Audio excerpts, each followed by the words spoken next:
And just like that, a shadow is born. Welcome YouTube to my channel. I am the Ghostrick Alucard, and here today I'm doing my first video, and I figured what better than a Ghostrick deck profile. I'm a Yu-Gi tuber, that's what I'm gonna do. Deck profiles are a thing, and Ghostricks are one of my favorite decks to play. It's fun, things like that. So today I'm gonna explain some of the ins and outs in my profile. Now, be clear, this is my first YouTube video, so there's not going to be much editing. Not very skilled at it yet. Take that with a grain of salt. Next, I'm going to explain something. There are many ways to play Ghostricks. I can count 4 or 5 off the top of my head. How you play them is up to you. You can play them however you want, and you can win with them however you want. Is it a competitive tier 1 deck? Unfortunately not. But it is a lot of fun to play. So, let's get down to it.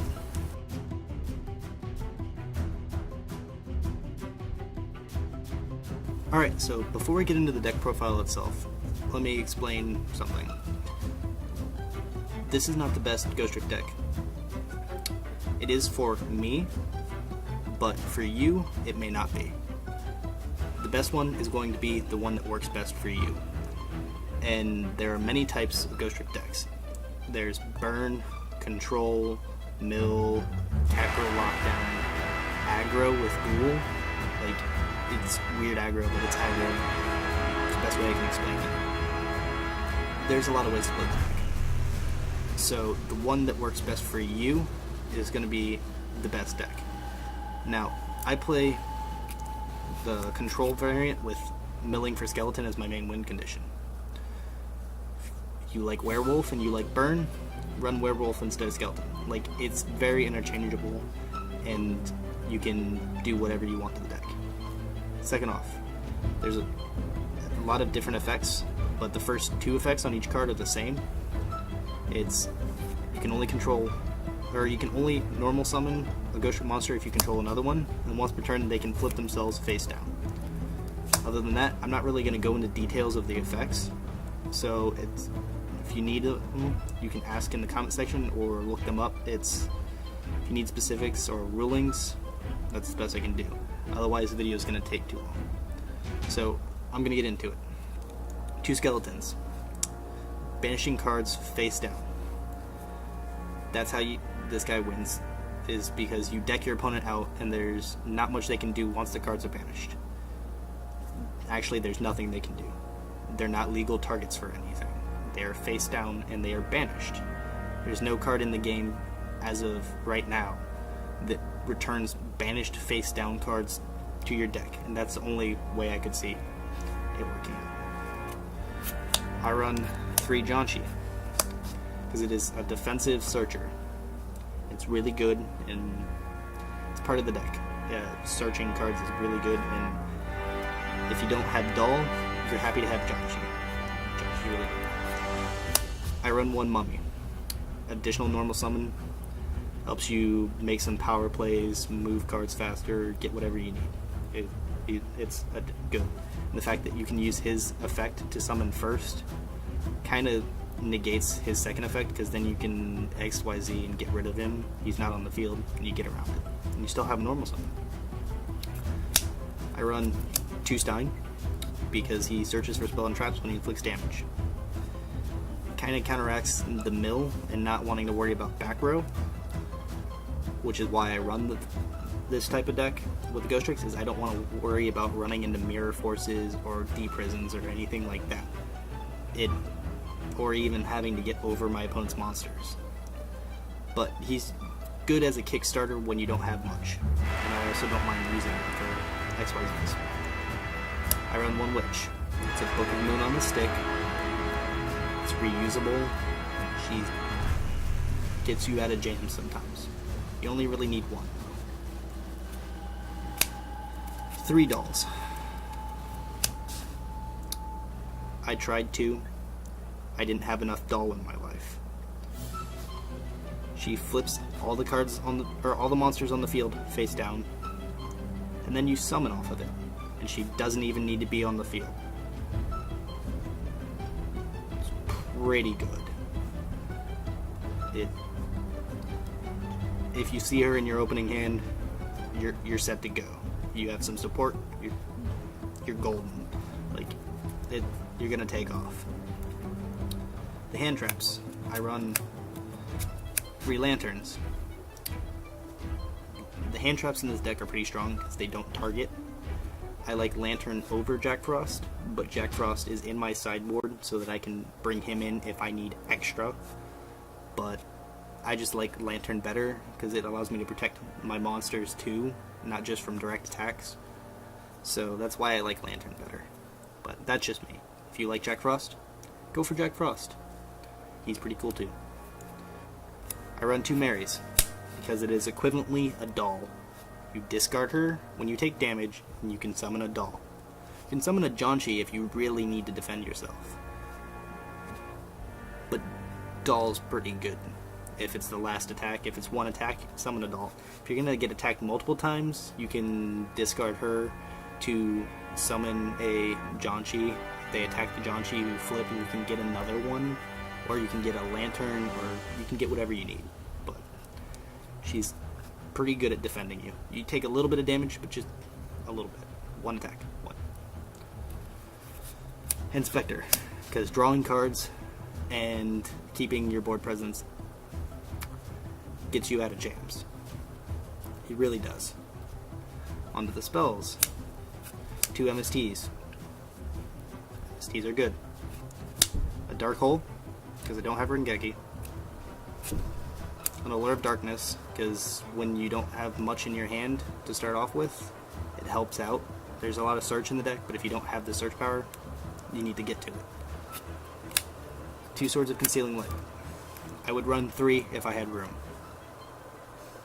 It's a little tight on space though, so I figured 2 is pretty good for control.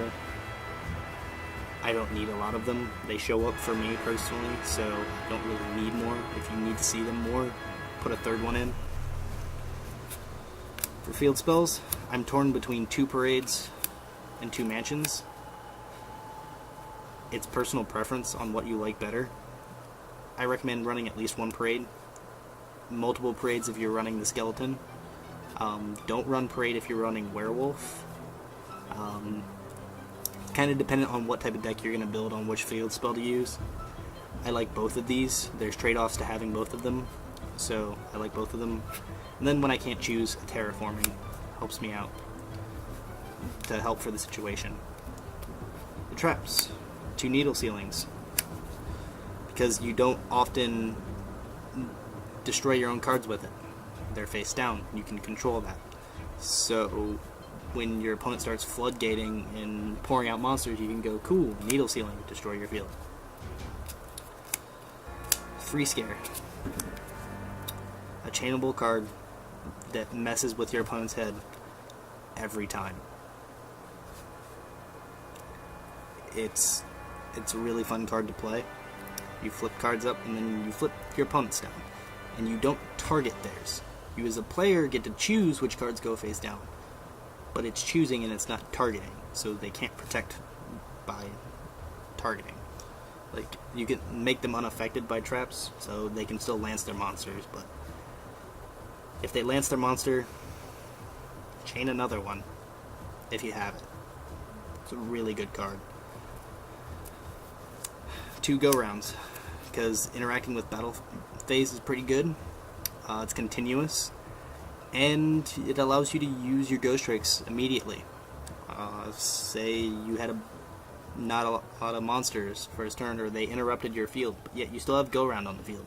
Next turn you can set Doll, you can set Janshi, you can set Skeleton, and go into your battle phase and flip it up to get its effect, and then go into main phase 2 and flip it back face down. Or in the case of Doll, you leave it face up because you want a special summon, but it's pretty good. And 3 Vanish. Because protecting your field is useful. Into the extra deck. 3 Alucards. He is the boss monster of the deck.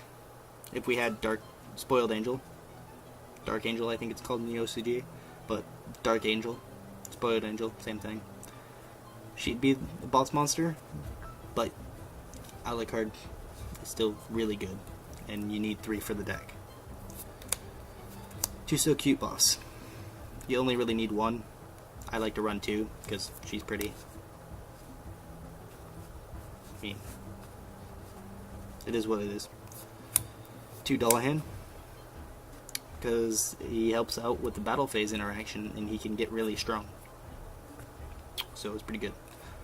Other 3s into the deck, or other extra deck cards, Fortune Tune, as life points are nice, and when you need to stall, it helps out. Leviar, in case they're trying to interact with your graveyard and banish it. Zen Mains is a great stall card if you need to stall. Experiment came with number 48 because of Mummy, but you can probably take him out. He's going to be the first to go for Spoiled Angel. Number 30, Acid Golem, because sometimes you just need to run over something big. Number 45, Flying Heart, because he's hard to make, but he's kind of worth it if you can. Don't make him a lot, but he gets me out of pickle sometimes. Number 39, when they're flooding with XYZs, he can help out. It's a Utopia that gets stronger, so it's pretty cool. But I'll probably trade it out for a second Slacker Magician, because Slacker Magician just says no to a lot of things and can help you stall when you need to. I'm not really going to go into the side deck because it's all personal. It's based on what you see at your regionals. So that's it. Alright guys, so that's the deck. I hope you can go try it out. It's kind of a cheap deck now that Alucard has dropped from $30. But it's a lot of fun to play. It's pretty affordable. Most of the deck is commons. I wish it was a higher rarity. It'd be a lot prettier, but it is what it is. So have fun with it. If you like the video, like it. If you want to see more, subscribe. And if you have any other questions about the video, about the deck itself, and how any of the combos worked, or if you didn't understand anything, you can comment in the comment section below. I'll do what I can to answer any questions or anything like that. So, until next time,